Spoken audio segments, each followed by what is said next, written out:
Ako si Elena, at ito ang kuwento kung paano ko binawi ang aking buhay. Ang gabi, kung kailan ko narinig ang sarili kong manugang na bumulong sa likod ko. Bakit buhay pa yan? Iyon ang gabi na namatay ang isang bahagi ng aking pagkatao.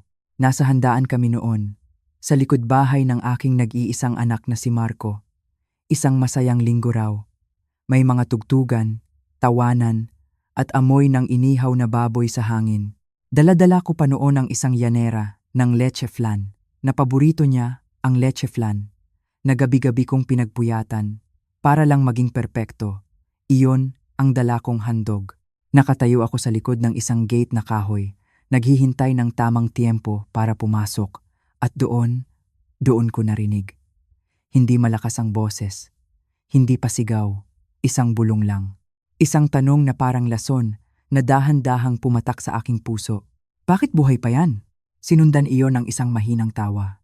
Ang tawa ng aking anak.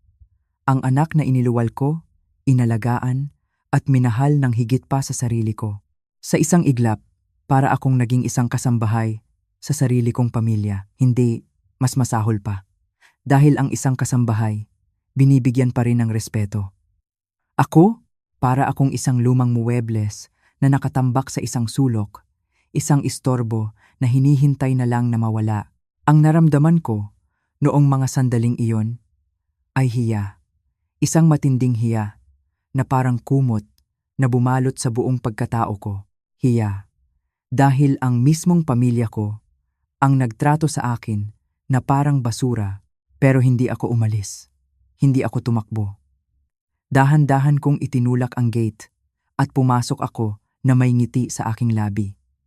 Isang pekeng ngiti, pero isang ngiti pa rin. Inilapag ko ang leche flan sa mesa at umupo sa pinakadulong silya. Walang pumansin. Walang nagpasalamat. Noong gabing iyon, habang pinapanood ko silang magsaya, alam ko na, tapos na. Tapos na ang pagiging Elena na kilala nila. Sa loob ng napakaraming taon, ako ang naging ilaw ng tahanan, ang ina na laging nariyan, ang lola na laging may dalang pasalubong. Ang buhay ko ay umikot sa kanila. Ang kaligayahan ko ay nakatali sa kaligayahan nila. Nang mag-asawa si Marco, sino ang tumulong sa kanila para makakuha ng sariling bahay? Ako. Mula sa ipon ko sa pagre-retiro, kumuha ako ng 2 milyong piso. 2 milyon. Hindi iyon utang. Regalo iyon, sabi ko, para makapagsimula kayo, anak. Ang tanging gusto ko lang naman ay makita silang maging matatag. Pero ang utang na loob ay parang isang salita na hindi nila naintindihan. Unti-unti, naramdaman ko ang pagbabago. Ang mga pagbisita ay naging madalang. Ang mga tawag sa telepono ay para na lang kung may kailangan sila. Naging abala na raw sila sa kanilang buhay. At ako? Naiwan akong mag-isa sa bahay na ito, na puno ng mga alaala ng isang pamilyang minsan ay buo. Walang pakialam.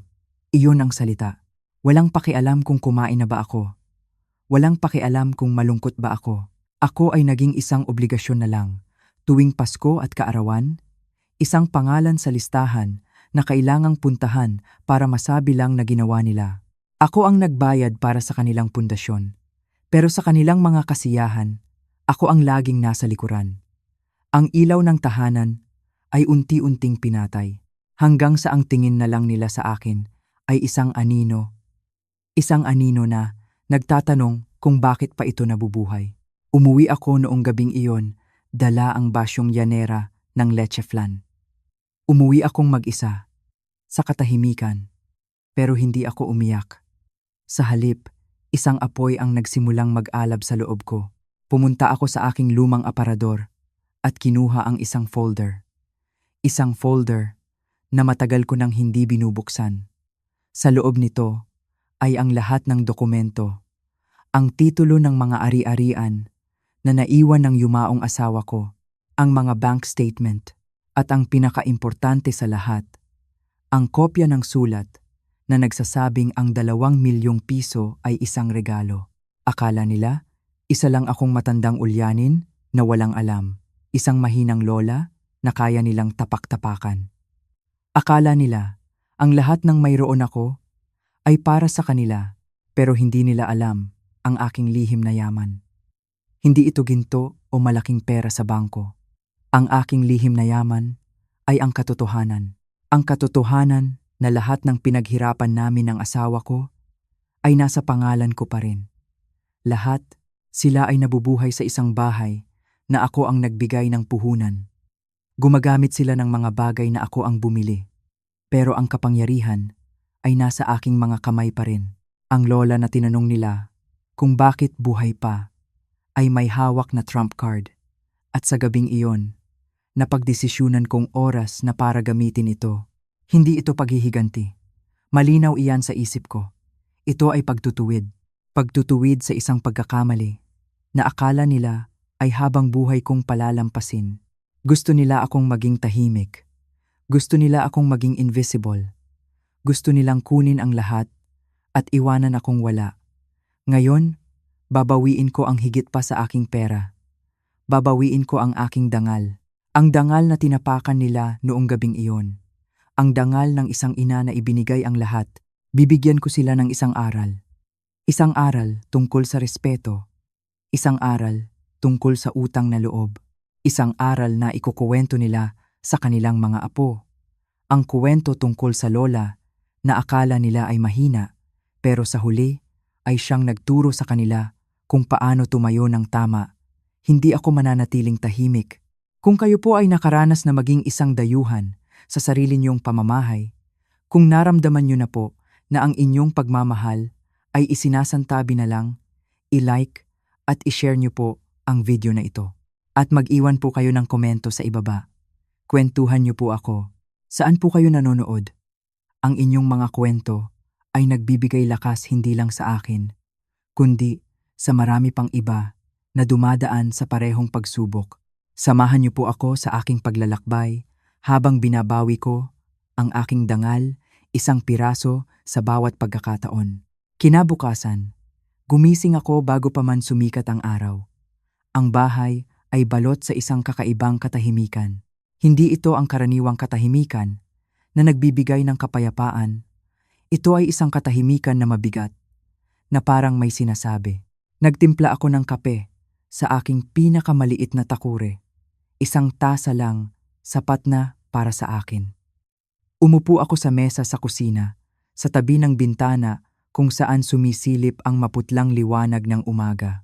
Ito ang parehong mesa kung saan si Marco, noong bata pa siya, ay ginagawa ang kanyang mga takdang aralin. Naaalala ko pa ang kanyang mga binti na masyadong mahaba para sa upuan, at ang paraan niya ng pagtingin sa akin kapag hindi niya alam ang sagot sa isang tanong sa math. Noon, kailangan niya ako. Ngayon, para na lang akong isang obligasyon na bahagya niyang tinitiis. Ang mga salitang narinig ko kagabi ay paulit-ulit na tumatakbo sa aking isipan. Bakit buhay pa yan? At ang tawa ng aking anak, ang pinakamasakit sa lahat. Hindi galit ang naramdaman ko. Hindi po galit. Isang bagay na mas malalim. Isang uri ng paggising. Ang paggising ng isang taong matagal nang natutulog sa isang panaginip na akala niya ay totoo. Ang panaginip ng isang masaya at mapagmahal na pamilya. Habang iniinom ko ang aking kape, ang aking mga mata ay napadpad sa isang lumang aparador sa sulok ng aking silid. Ang aparador kung saan nakatago ang lahat ng mahahalagang papel ng aming buhay. Dahan-dahan akong tumayo at binuksan ko ito. Ang amoy ng lumang papel at alaala ay sumalubong sa akin. Hinanap ng aking mga daliri ang isang folder na may markang Bahay ni Marco. Matagal ko na itong hindi binubuksan. Hindi ko na kailangang buksan. Dahil ang tiwala ko sa kanya noon ay buo. Inilabas ko ang mga dokumento. Nandoon ang kasunduan sa pagbili, ang titulo, at ang isang sulat na isinulat ko mismo. Ang sulat na nagpapatunay na ang perang ibinigay ko ay isang regalo. Naaalala ko pa ang araw na iyon. Ang araw na pumunta ako sa bangko para i-withdraw ang isang malaking bahagi ng aking retirement fund. 2 milyong piso. Hawak-hawak ko ang manager's check na iyon na may ngiti sa aking labi. Pakiramdam ko, iyon ang pinakamagandang pamana na maibibigay ko sa aking anak para makapagsimula sila. Ibinigay ko ito kay Marco at Ana sa sala ng dati nilang inuupahang apartment para makapagsimula kayo, sabi ko. Walang anumang kondisyon. Dahil anak kita. Ang mga salitang iyon, ang mga salitang isinulat ko sa ilalim ng sulat. Ngayon, habang binabasa ko muli ang mga salitang iyon, parang may kung anong tumusok sa aking dibdib. Dahil anak kita. Ginawa ko ang lahat dahil anak ko siya. Pero sa ginawa nila, itinuring ba nila ako bilang isang ina? Isinara ko ang folder. Tapos na ang pag-iisip. Oras na para kumilos. May isang pangalan na pumasok sa aking isip. Isang pangalan na matagal ko nang hindi naiisip. Si Lorna. Hindi kami matalik na magkaibigan. Pero nakilala ko siya sa isang bridge club maraming taon na ang nakalipas. Alam kong siya ay isang abogada, matalino at diretso kung magsalita. Kinuha ko ang aking lumang address book at hinanap ang kanyang numero. Nanginginig pa ang aking kamay habang idinidial ko ang mga numero sa telepono. Hello? Sagot ng isang boses sa kabilang linya. Isang boses na kalmado at propesyonal. Hello, Lorna? Si Elena ito. Elena Reyes. Hindi ko alam kung natatandaan mo pa ako. Elena, oo naman, natatandaan kita. Kumusta ka na? Matagal na tayong hindi nagkikita. Huminga ako ng malalim. Mabuti naman ako, Lorna. Tumawag ako dahil may mga katanungan sana ako tungkol sa ari-arian, sa mga regalo, at sa mga legal na dokumento. Pwede ba akong humingi ng payo sa iyo? Hindi siya nagtanong kung bakit. Hindi niya ako inusisa. Iyon ang nagustuhan ko sa kanya. Sige, Elena, halika ka sa opisina ko bukas. Dalhin mo ang lahat ng papel na mayroon ka. Pagkatapos ng tawag na iyon, isang kakaibang kapayapaan ang bumalot sa akin. Hindi pa tapos ang laban. Sa katunayan, ngayon pa lang ito magsisimula. Pero sa unang pagkakataon, naramdaman ko na may hawak akong armas. At sa gabing iyon, natulog ako ng mahimbing. Walang gamot, walang pag-aalala. Isang pagtulog ng isang taong alam na kung ano ang kanyang susunod na gagawin. Kinaumagahan, pinili ko ng mabuti ang aking isusuot. Isang plansadong bestida at sapatos na may konting takong. Hindi dahil may gusto akong patunayan, kundi para sa sarili ko. Kapag haharap ka sa isang malaking pagbabago sa iyong buhay, kailangan mong damhin na ikaw ay handa at malakas. Dala ko ang folder na naglalaman ng lahat ng kasulatan. Bawat papel sa loob nito ay isang piraso ng aking nakaraan, isang piraso ng aking pagmamahal na binaliwala. Ang opisina ni Attorney Lorna ay maliit lang pero malinis. May amoy ng lemon at peppermint tea sa hangin. Inilatag ko ang mga dokumento sa kanyang mesa. Tiningnan niya ang mga ito isa-isa. Ang kanyang mga mata ay mabilis na gumagalaw, binabasa ang bawat linya. Tumango-tango siya paminsan-minsan. Walang emosyon sa kanyang mukha. Pagkatapos ng ilang minuto, itinaas niya ang kanyang tingin. Malinaw ang nakasulat dito, Elena. Sabi niya sa isang mahinahong boses. Ang 2 milyon ay isang donasyon. Isang regalo. Legal na, sa kanila ang bahay na iyon. Hindi mo na iyon mababawi. Tumango ako. Alam ko, Lorna, inaasahan ko na iyan. I now won't kampen. Ngumiti siya ng bahagya. Pero hindi ibig sabihin yan na wala ka ng kapangyarihan. Iyon ang mga salitang gusto kong marinig. Iyon ang mga salitang nagbigay sa akin ng pag-asa. Itinuro niya ang iba pang mga dokumento. Ang huling habilin mo, ang mga bank account mo, ang power of attorney na ibinigay mo sa anak mo, lahat ng iyan, nasa ilalim pa rin ng iyong kontrol. Nasa iyo ang kapangyarihan na baguhin ang mga ito.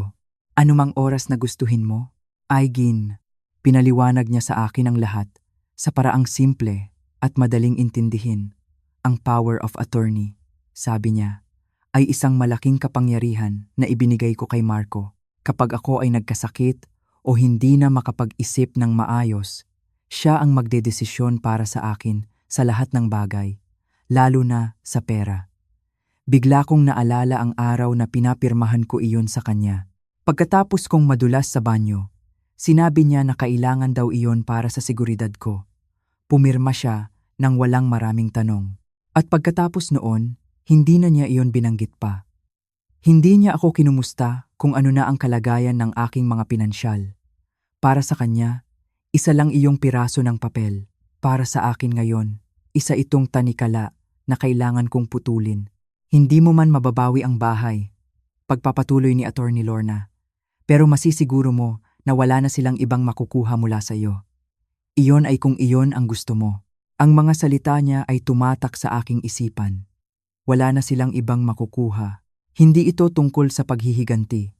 Hindi ito tungkol sa pagdadamot. Ito ay tungkol sa pagbibigay ng halaga sa aking sarili at sa aking pinaghirapan. Ang mga taong hindi ka kayang bigyan ng respeto ay hindi karapat-dapat sa iyong mga biyaya. Binigyan niya ako ng isang listahan, isang checklist ng mga bagay na kailangan kong gawin. Pagbawi ng power of attorney, pagbabago ng huling habilin, pag-update ng mga benepisyaryo sa bangko at insurance. Bawat item sa listahan ay parang isang hakbang palayo sa luma kong buhay at palapit sa bago. Nagpasalamat ako sa kanya at umuwi.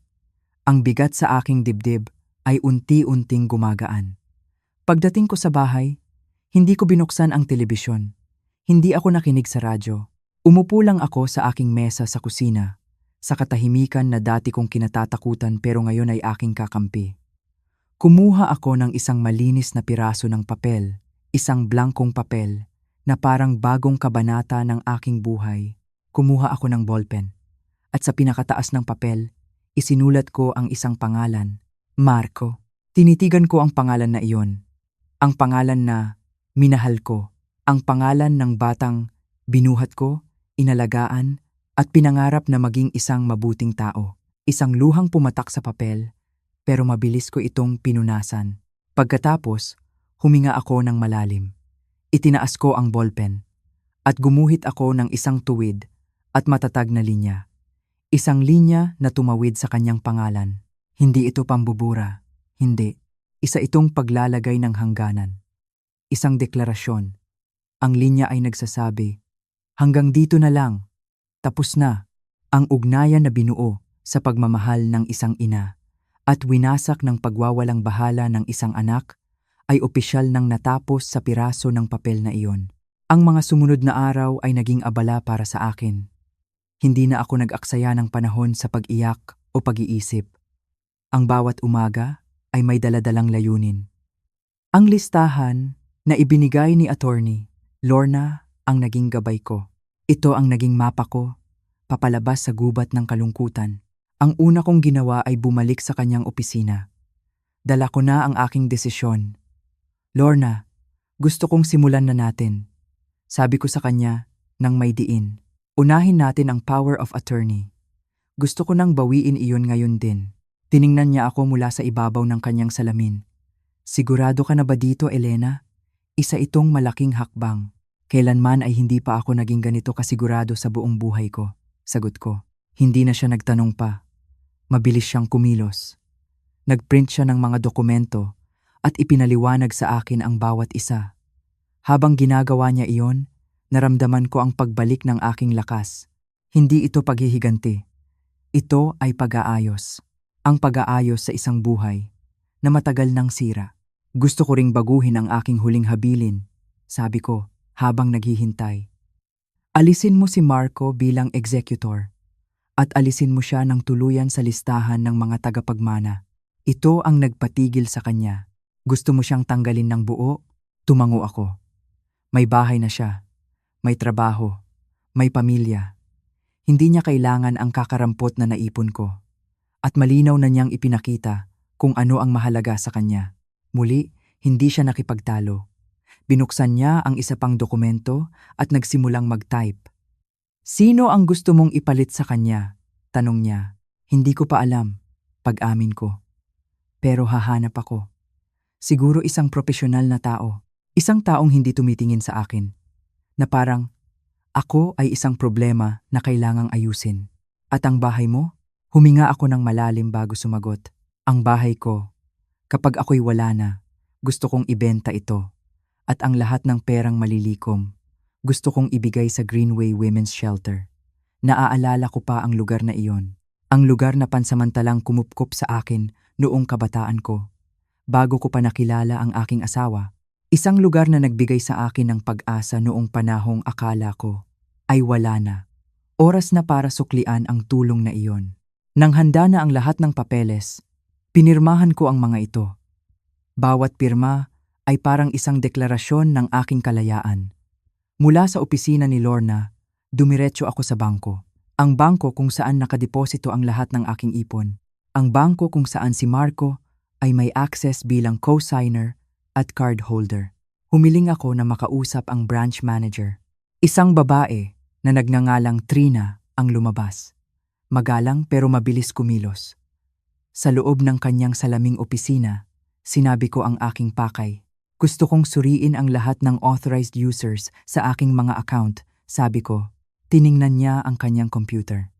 Mayroon po kayong isang co-signer at isang authorized card holder, ma'am. Si Ginoong Marco J. Reyes po. Anak niyo po ba siya? Dati, sagot ko. Isang salita lang, pero sapat na. Nag-atubili siya ng bahagya.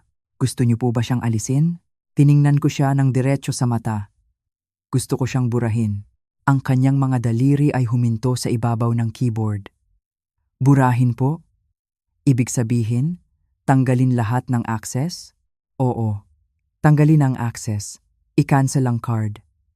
Issue muli ang lahat sa pangalan ko lang. At gusto ko ring magpalit ng mga security question, ng online login, at i-lock ang account hanggang sa personal akong pumunta dito. Tumango siya at nagsimulang mag-type. Habang nagtatrabaho siya, napatingin ako sa isang halaman sa kanyang mesa. Isang pothos. Naalala ko, mayroon din akong ganyan sa kwarto ni Marco noong sanggol pa siya. Minsan, sinubukan niyang kainin ang lupa. Natawa ako ng malakas noon. Isang alaala na masaya. Pero ngayon ay may kasamang kirot. Nang matapos ang lahat, umalis ako sa bangko na may kakaibang pakiramdam. Hindi tagumpay, kundi kalinisan. Para akong naligo at natanggal ang lahat ng dumi na matagal nang nakakapit sa aking pagkatao. Ang huling hakbang para sa araw na iyon ay ang pagtawag sa isang locksmith. Pinalitan ko ang lahat ng seradura sa aking bahay. Ang luma ay tinapon ko. Ang bagong mga susi, 4 na kopya. Isa para sa akin, isa para sa fireproof box, isa para sa kapitbahay kong si Aling Nena, at isa para sa aking safety deposit box. Sa gabing iyon, natulog ako na alam kong ako lang ang may hawak ng susi sa aking tahanan. At sa aking buhay, lumipas ang ilang araw sa isang tahimik na routine. Inayos ko ang aking hardin. Nagbasa ako ng mga libro na matagal ko nang gustong basahin. Sinimulan kong ayusin ang mga gamit sa bahay. Itinatabi ang mga dapat itabi at inihahanda ang mga dapat nang itapon. Ang bawat araw ay isang ehersisyo sa pagiging payapa at pagiging sapat sa sarili. Hindi ko na hinihintay ang pagring ng telepono. Sa katunayan, ang tunog nito ay nagbibigay na sa akin ng bahagyang kaba. Ang mga text message mula kay Marco ay binubura ko na lang ng hindi binabasa. Ang mga voicemail ay hindi ko na pinakikinggan. Ang katahimikan ang aking naging santuwaryo. Isang linggo ng gabi, habang nagkakape ako sa beranda, tumunog ang telepono. Isang hindi rehistradong numero. Naisip ko, baka si Marco na naman, gumagamit ng ibang numero. Hinayaan ko lang itong mag-ring hanggang sa tumigil. Pero maya-maya, tumunog itong muli. Parehong numero. Sa pangalawang pagkakataon, may kung anong nag-udyok sa akin na sagutin ito. Hello? Sabi ko. Ang boses ko ay maingat. Isang sandaling katahimikan. Tapos, isang maliit na boses ang narinig ko sa kabilang linya. Lola, ang boses na iyon, kilala ko. Ito ay ang boses ng aking apo na si Angela. Ang kanyang boses ay nanginginig. Hindi katulad ng karaniwang masiglang boses niya. Angela? Apo? Opo, Lola. Ito pa po ba ang number ninyo? Oo, Apo. Ito pa rin. I am like sight. Muli, isang mahabang katahimikan. Naririnig ko ang kanyang paghinga, na parang nag-iipon siya ng lakas ng loob para magsalita. Lola, sabi niya sa wakas, gusto ko lang po sanang humingi ng tawad. Ang mga salitang iyon ay hindi ko inaasahan. Napahigpit ang hawak ko sa telepono. Gusto ko pong mag-sorry para sa nangyari sa garden, para sa lahat po, sa hindi ko pagpansin sa inyo sa library. At sa pagtawa ko po noong sinabi ni Mama, yung sinabi niya, huminto siya sandali at narinig ko siyang suminghot. Hindi po iyon nakakatuwa, Lola. Hindi ko po alam kung bakit ako tumawa. Ang instinct ko bilang isang lola ay nagsasabi na dapat ko siyang patawarin agad. Na dapat kong sabihin, ayos lang yon, apo, kalimutan mo na. Iyon ang instinct na matagal nang nakatatak sa aking puso, ang laging maging tagapatawad, tagapag-ayos, tagaprotekta sa damdamin ng iba, kahit na ang sarili kong damdamin ay durog na. Pero sa pagkakataong ito, pinigilan ko ang aking sarili. Ang bagong Elena ay natututo ng huminto at makinig, hindi lang sa sinasabi ng iba, kundi pati na rin sa tibok ng sarili niyang puso. Huminga ako ng malalim. Bakit ka tumawag, Angela? Tanong ko sa isang boses na malumanay pero seryoso. Kasi po, namiss ko kayo, Lola, sabi niya. At sa pagkakataong ito, narinig ko na ang kanyang pag-iyak. Simula po noong nangyari yon, hindi na po ako mapakali. Mali po yung ginawa namin. Mali po ako. Ang kanyang pag-amin ay parang isang patak ng ulan sa isang tigang na lupa. Sa lahat ng sakit at pagwawalang bahala, ito ang unang pagkakataon na may umako ng pagkakamali. At hindi ito galing sa taong inaasahan ko. Galing ito sa isang bata na natututong makita ang pagkakaiba ng tama sa mali. Salamat sa pagtawag mo, apo, sabi ko. At sa pagkakataong iyon, ang mga salita ay galing na sa puso. Pinapahalagahan ko ang tawag mo. Pwede po ba tayong magkita, Lola? Tanong niya. Ang kanyang boses ay puno ng pag-asa. Ako lang po. Promise po. Ako lang. Pinag-isipan ko ito. Ang pinto na isinara ko sa kanila ay mabigat at makapal. Pero ang tawag ni Angela ay parang isang maliit na katok. Isang katok na magalang at tapat. Naalala ko ang ngankeo na puno ng mga sticker at maliliit na regalo na nilinis ko. Ang sakit ng pagtatapon sa mga iyon ay bumalik. Pero ang boses ng aking apo ay nagbibigay ng isang bagong damdamin. Hindi pag-asa sa pagbabalik ng dati, kundi pag-asa na marahil may isang bagay na pwedeng maisalba mula sa mga abo. Sige, apo, sabi ko sa wakas. Pumunta ka rito bukas pagkatapos ng klase mo. Ikaw lang. Talaga po, Lola. Salamat po. Ang gaan sa kanyang boses ay naramdaman ko hanggang sa kabilang linya. Pupunta po ako, promise. Pagkatapos naming mag-usap, ibinaba ko ang telepono at matagal na nakaupo sa dilim. Ang malamig na kape ay nasa aking tabi. Hindi ako masaya. Hindi rin ako malungkot. Ang naramdaman ko ay totoo. Ang katotohanan na ang pagmamahal, kahit gaano pa kalalim ang sugat, ay may kakayahang maghanap ng paraan upang muling sumibol sa mga lugar na hindi mo inaasahan. Ang tawag ni Angela ay hindi nagbura sa sakit na ginawa ng kanyang mga magulang. Pero nagbigay ito ng isang aral na sa bawat pamilya may mga pusong kayang matuto. At para sa isang pusong gustong matuto, marahil sulit na buksan muli ang isang maliit na siwang sa pintong matagal mo nang isinara. Ang pagdating ni Angela ang naging simula ng isang bagong uri ng ugnayan sa aking buhay. Isang ugnayan na hindi nababalutan ng pagkukunwari. Dumating siya sa aking pintuan nang eksakto sa oras na sinabi niya. Dala ang kanyang mabigat na school bag at isang ngiti na may halong kaba. Pinaupo ko siya sa aking kusina. Ang lugar na dati ay puno ng tawanan ng aming pamilya. Ngunit ngayon ay naging isang silid kung saan ang katotohanan ay dahan-dahang lumalabas. Naghanda ako ng merienda, banana bread at malamig na juice. Isang ritual na nagpapaalala sa amin ng normalidad kahit na ang lahat ay nagbago na. Sa simula, ang aming pag-uusap ay mababaw. Tungkol sa kanyang mga grado, sa kanyang mga kaibigan, sa crush niya sa eskwela, pero alam naming pareho na may mas malalim na dahilan kung bakit siya naroroon. Sa kalagitnaan ng aming pagkain, bigla siyang huminto. Binitawan niya ang kanyang tinapay at tumingin sa akin ng diretsyo. Ang kanyang mga mata, na minana niya sa kanyang ama, ay puno ng isang emosyon na hindi ko pa nakikita sa kanya dati. Pagsisisi. Lola, sabi niya, noong gabing iyon, noong tumawa ako, hindi ko po talaga alam kung bakit ko ginawa. Parang iyon po ang inaasahan nilang gawin ko. Ang kanyang pag-amin ay parang isang susi na nagbukas sa isang pinto na matagal nang nakakandado. Dito na nagsimula ang tunay na usapan. Inamin niya na sa loob ng maraming taon, ang tanging alam niyang paraan para makuha ang atensyon at apruba ng kanyang mga magulang ay ang sumang-ayon sa kanila sa lahat ng bagay. Ang pagiging mabuting anak sa kanilang paningin ay nangangahulugang ang pagiging bulag sa kanilang mga pagkakamali. Kapag kasama ko po sila, parang kailangan ko pong magsuot ng maskara, Lola, pagpapatuloy niya. Ang maskara ng perpektong anak na babae.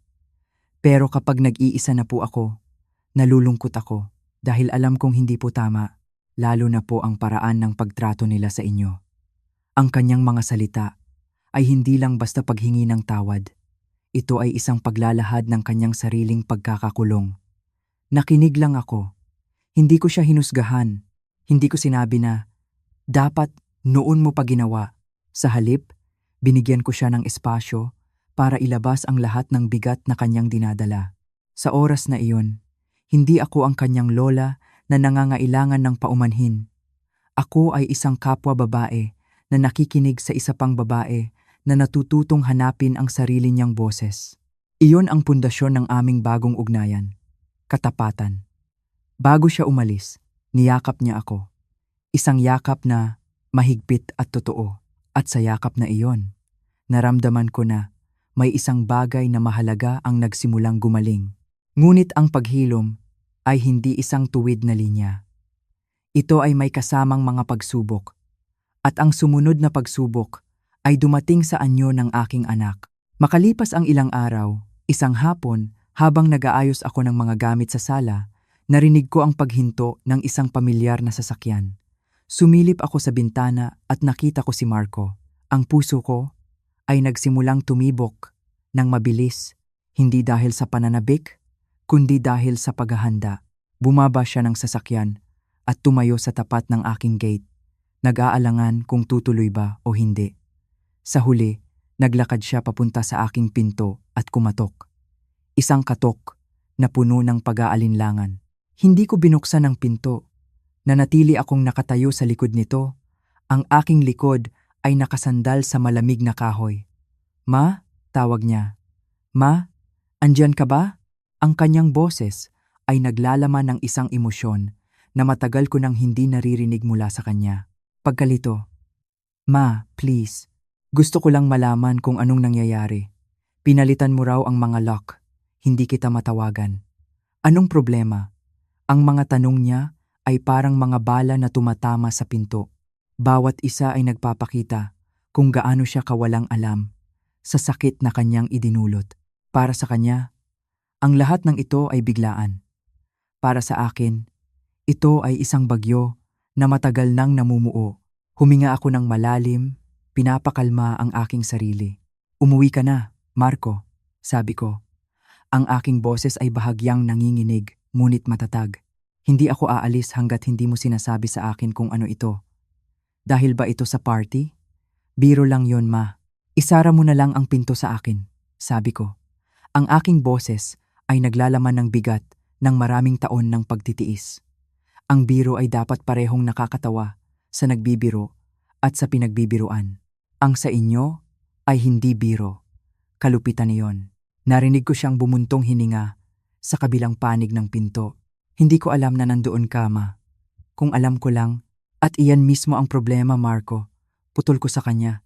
"Hindi mo alam dahil kailanman ay hindi mo ako tiningnan. Kailanman ay hindi mo ako inisip. Nasa harap ninyo ako, pero para sa inyo, invisible ako. Isang anino na lang. At pagod na akong maging anino sa buhay ng sarili kong anak. Isang mahabang katahimikan ang namagitan sa amin. Ang tanging maririnig lang ay ang hangin na dumadaan. Maya-maya, narinig ko ang kanyang mga yabag Dahan-dahang papalayo. Hindi siya nagpaalam. Wala nang sinabi pa. Sumilip akong muli sa bintana at napanood ko ang kanyang sasakyan habang nawawala sa kanto. Walang luhang pumatak mula sa aking mga mata. Ang naramdaman ko ay isang malinaw na katotohanan. Ang pagharap sa kanya, kahit sa pamamagitan ng isang nakasarang pinto, ay isang hakbang na kailangan kong gawin. Hindi para sa kanya, kundi para sa akin. Ito ay ang pag-aangkin sa aking sakit at ang pagtanggi na hayaan itong manatiling nakatago sa dilim. Ang katotohanan ay nailabas na. At kahit gaano pa ito kapait, ito ang simula ng aking paglaya. Kung si Marco ay nagpakita ng pagkalito, si Ana naman ay nagdala ng digmaan. Dumating siya sa aking bahay, isang hapon, walang pasabi, na parang isang general na susugod sa laban. Ang kanyang pagdating ay hindi tulad ng kay Marco na may pag-aalinlangan. Ito ay puno ng kumpiyansa at galit. Pumarada ang kanyang sasakyan at bumaba siyang suot ang kanyang pang-opisina na damit na para bang ang pagbisita sa akin ay isa lamang sa mga hindi kanais-nais na gawain sa kanyang listahan. Hindi man lang siya nag-abalang kumatok, dire-diretso niyang binuksan ang gate at nagmartsa papunta sa aking pinto. Kung saan ako ay nagwawalis ng mga tuyong dahon, huminto siya sa aking harapan. Ang kanyang mga braso ay nakapamewang. "Mabel," sabi niya, "ang paggamit sa aking unang pangalan ay isang malinaw na pagpapakita ng kawalang galang. Kailangan nating mag-usap." Itinigil ko ang pagwawalis at hinarap siya. "Wala na tayong kailangang pag-usapan pa, Ana," sagot ko ng mahinahon. "Meron," giit niya. At nilampasan niya ako para pumasok sa aking bahay. Ang kanyang pag-aasta ay nagsasabing pag-aari niya ang lugar.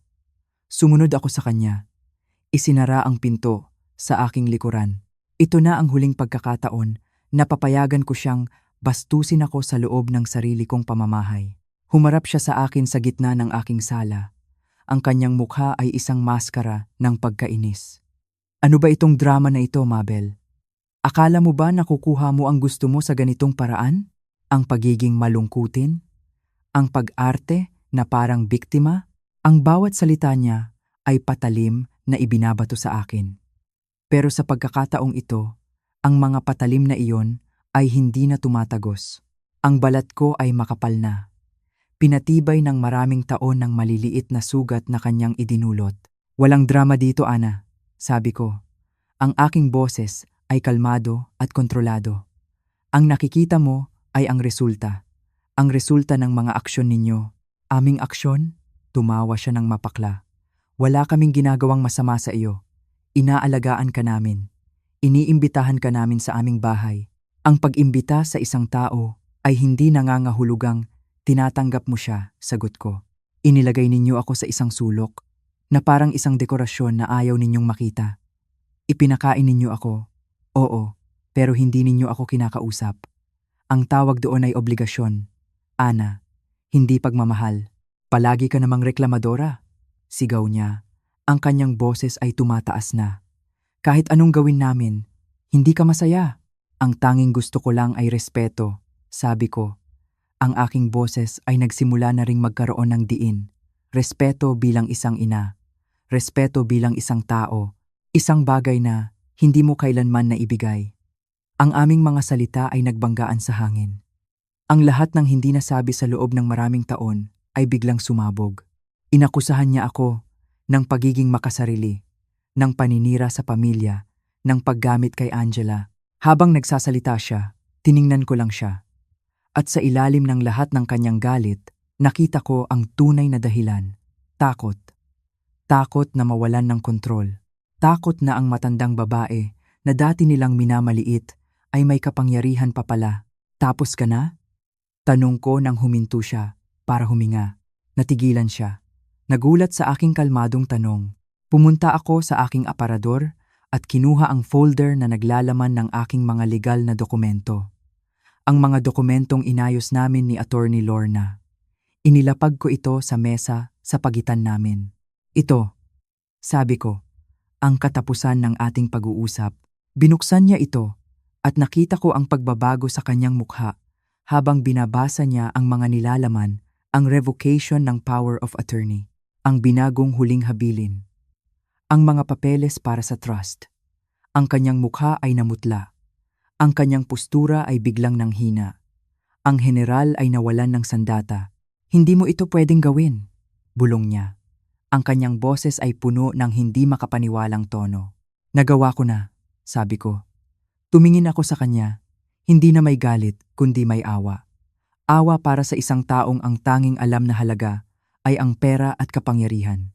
Ang pinto ay nasa likuran mo, Ana, at sa paglabas mo, huwag ka nang babalik pa. Hindi siya kumibo.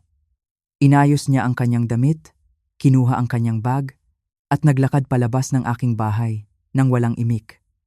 Napanood ko siyang sumakay sa kanyang sasakyan at mabilis itong pinaharurot palayo. Nang siya'y nakaalis na, huminga ako ng malalim, isang hininga ng paglaya. Isinara ko ang aking pinto at sa pagkakataong ito, nilock ko ito, hindi lang ang pisikal na lock, kundi ang lock sa aking puso.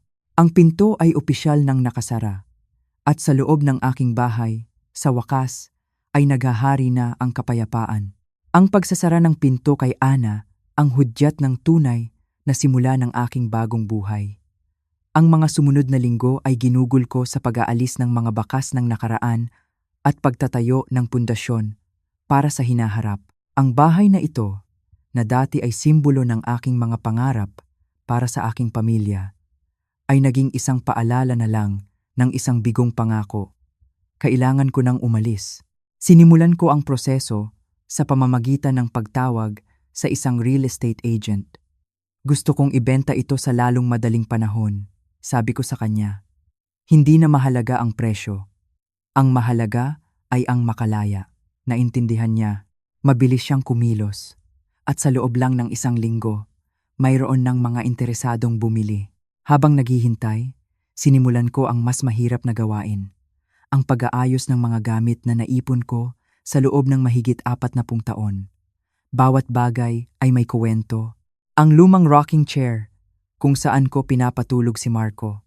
Ang mga pinggan na ginagamit namin tuwing Noche Buena. Ang mga kurtina na ako mismo, ang nanahi. Ang pag-eempake ay naging isang paglalakbay sa memory lane. May mga pagkakataon na napapaiyak ako, hindi dahil sa panghihinayang, kundi dahil sa pagtanggap na ang mga araw na iyon ay tapos na at hindi na muling babalik. Naglagay ako ng 3 malalaking kahon sa gitna ng sala. Itatago, ay pamimigay, itatapon. Sa kahon ng itatago, inilagay ko ang mga bagay na nagbibigay sa akin ng lakas at saya. Ang mga sulat ng aking asawa. Ang mga litrato namin, noong kami ay mga bata pa. Ang aking mga libro, ang mga gamit ko sa pagbe-bake. Ang mga bagay na kumakatawan sa akin, hindi sa aking pagiging ina o asawa, kundi sa aking pagiging si Elena. Sa kahon ng ipamimigay, inilagay ko ang lahat ng bagay na may koneksyon sa kanila. Ang mga muebles na hindi ko nagagamitin. Ang mga damit na binili nila para sa akin, na hindi ko naman gusto. Ang mga regalo na ibinigay ng walang pagmamahal. Dinala ko ang mga ito sa isang local charity na may pag-asang magbibigay ito ng saya sa ibang tao. Isang saya na hindi nito naibigay sa akin. Ang kahon ng itatapon ang pinakamahirap. Dito ko inilagay ang mga sirang bagay, ang mga kupas na alaala, ang mga bagay na sumisimbolo sa sakit. Ito ay isang proseso ng paglilinis, hindi lang ng bahay, kundi pati na rin ng kaluluwa. Sa gitna ng lahat ng ito, nakahanap ako ng isang maliit na apartment sa isang tahimik na lugar, malapit sa isang parke at sa palengke. Perpekto para sa isang taong nagsisimula muli. Pumirma ako sa kontrata at naramdaman ko ang isang kakaibang pananabik. Sa unang pagkakataon sa loob ng maraming taon, mayroon akong isang bagay na inaabangan. Isang bagay na para sa akin lamang. Ang huling bahagi ng aking paghahanda ay ang pag-asikaso sa pinakamahalagang pamana, ang perang makukuha mula sa pagbebenta ng bahay. Tinawagan ko ang Greenway Women's Shelter. Nakipag-usap ako sa direktor at sinabi ko sa kanya ang aking intensyon. Gusto kong mag-set up ng isang fund sa pangalan ng aking ina, sabi ko. Isang pondo para tulungan ang mga kababaihan na gustong magsimula muli tulad ko. Narinig ko ang pag-iyak ng direktor sa kabilang linya. At sa pagkakataong iyon, naramdaman ko ang tunay na kahulugan ng pamana. Hindi ito tungkol sa pag-iiwan ng pera sa mga taong hindi ito pinahahalagahan. Ito ay tungkol sa pagtatanim ng isang buto, ng pag-asa sa isang hardin kung saan ito ay tiyak na mamumulaklak. Ang pagbuo ng bagong simula ay hindi lang tungkol sa pag-alis sa isang lugar.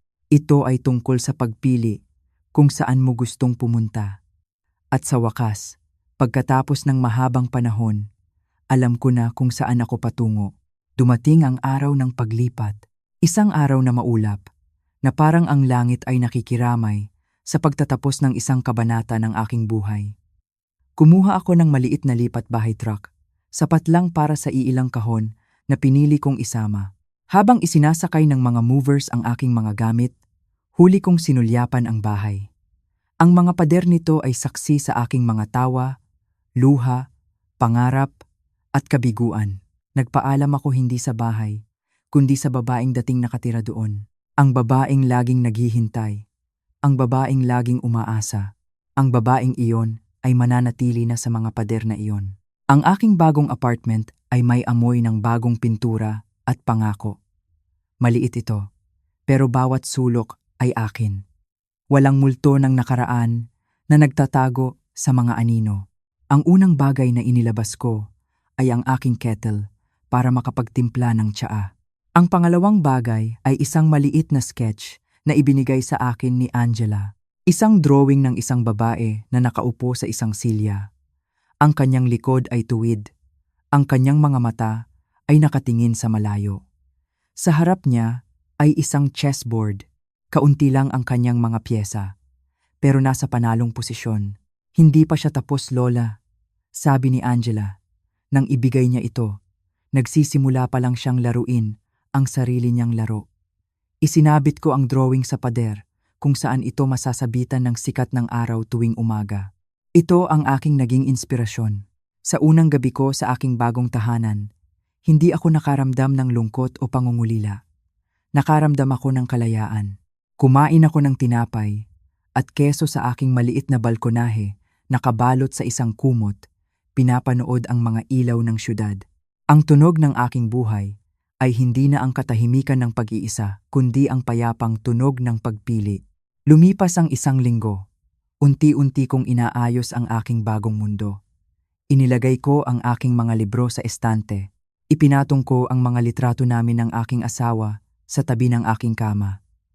Nagsimula akong magtanim ng mga herbs sa mga paso sa aking balkonahe.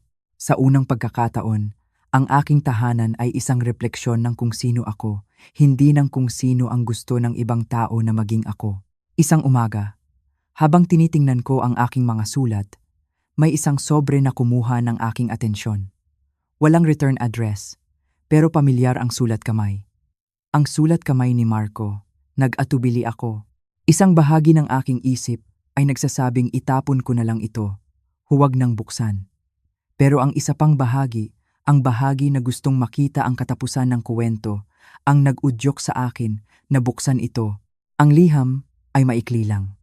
Ang bawat salita ay parang pinag-isipang mabuti. Ma, hindi ko alam kung paano ito aayusin. Hindi ko rin alam kung gusto mong ayusin ko pa.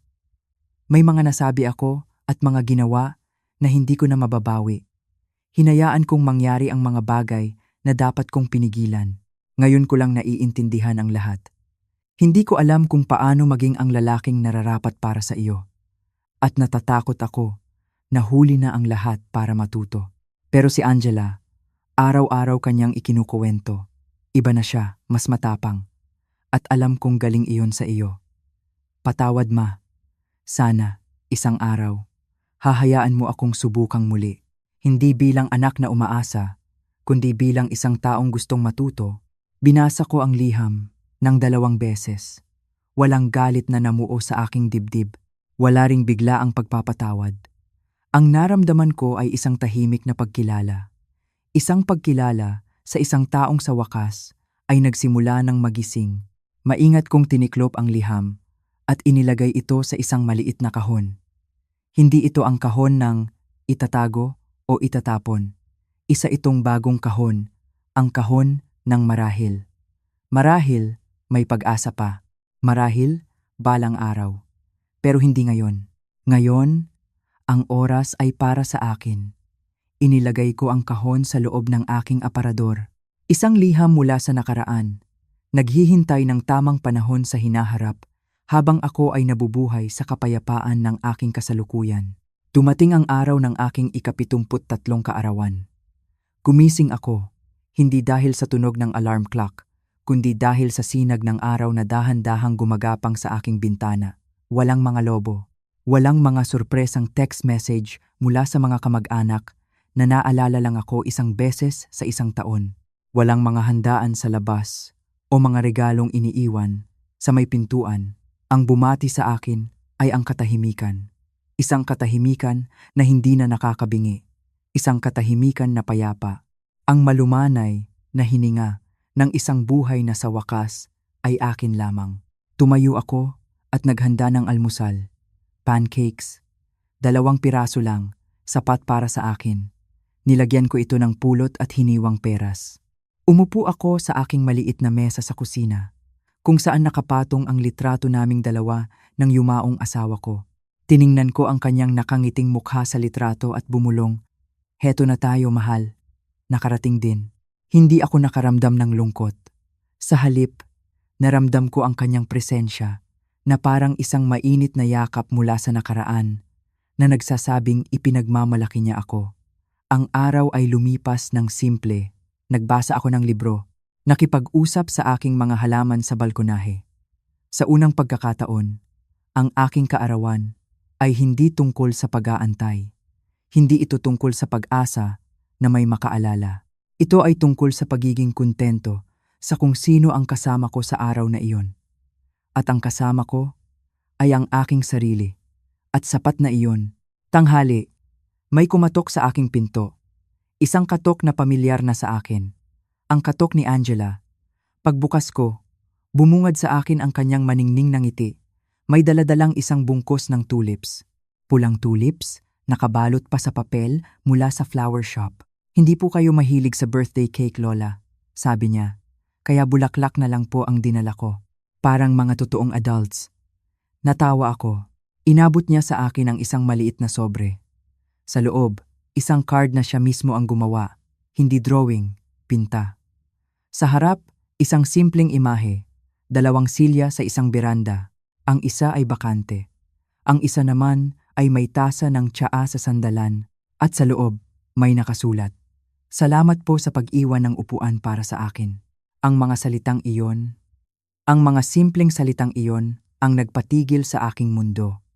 Pinigilan ko ang mga luha na gustong pumatak. Hindi ito luha ng kalungkutan, kundi luha ng pasasalamat. Dahil sa lahat ng nawala, may isang bagay na nanatili. May isang bagay na mas tumibay pa. Nagtimpla ako ng tsaa at kumain kami ng toast na may jam. Nagkuwento siya tungkol sa kanyang nalalapit na final exams, sa kanyang plano na mag-volunteer sa women's shelter sa darating na summer, at sa kung paano niya sinusubukang kumbinsihin ang kanyang eskwelahan na magsimula ng isang support group para sa mga batang katulad niya, mga batang hindi nararamdaman na ang kanilang tahanan ay isang tunay na tahanan. "Pwede ko po bang gamitin ang pangalan ninyo, Lola?" tanong niya. Ngumiti ako. "Kung gagamitin mo lang ito para sa isang bagay na totoo," sagot ko. Tumawa siya. Iyon na lang po ang tanging paraan na alam kong gamitin ito ngayon. Bago siya umalis, tinitigan niya ako ng matagal. "Iba na po talaga ang itsura ninyo, Lola. Iba na rin ang pakiramdam ko, Apo." Sagot ko. Mukha na po kayong isang taong hindi basta-basta yumuyuko." Pagkaalis niya, umupo ako sa balkonahe. Hawak-hawak ang card na gawa niya. Ang mga salita niya ay umalingaw-ngaw sa aking isipan. Isang taong hindi basta-basta yumuyuko. Marahil, iyon na nga ako ngayon. Sa mga sumunod na araw, ipinagpatuloy ko ang aking tahimik na buhay.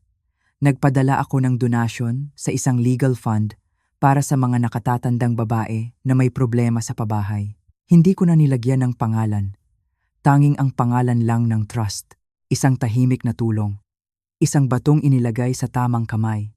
Isang umaga, nakatanggap ako ng text mula kay Marco, Happy birthday, Ma. Hindi ako nagpadala ng card. Alam kong hindi ko pa iyon deserve. Gusto ko lang malaman mo na nandito pa rin ako. Tiningnan ko ang mensahe. Hindi ako nag-reply. Hindi dahil sa galit, kundi dahil may mga paghingi ng tawad na hindi nangangailangan ng sagot. Ang kailangan lang nila ay ang mapunta sa lugar kung saan ang sakit ay minsan nang binaliwala. Ang katahimikan ko ay hindi na isang sandata.